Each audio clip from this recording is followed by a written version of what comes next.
好多人都讀培雷，啱唔啱啊？培雷，但係應該係讀倍女，倍女，倍數嘅倍，姓氏啊，嗰個女啊，倍女。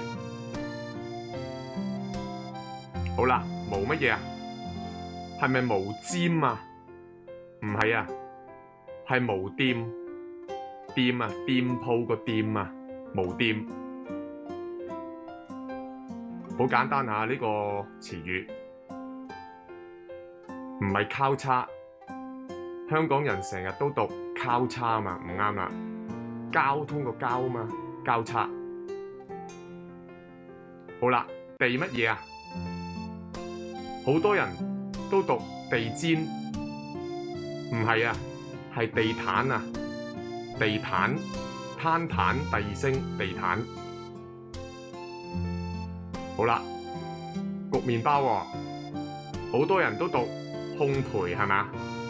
烘焙，唔係啊，係烘焙，烘焙，天空個空，背書嘅背啊，烘焙。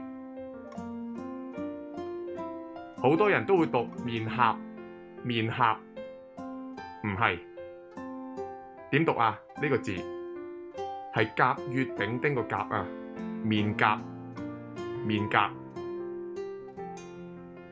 好啦，蔬菜嘅一種，唔係芫荽，芫荽，係芫荽，圓形嘅圓，需要嘅需，芫荽。唔係秋彩，係醜彩，醜怪嘅醜，醜彩啊！唔係罅隙，係罅隙，罅隙，罅隙，唔係隙啊！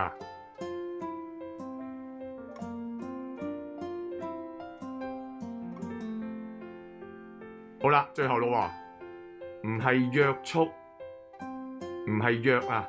係藥，食藥嘅藥，約束。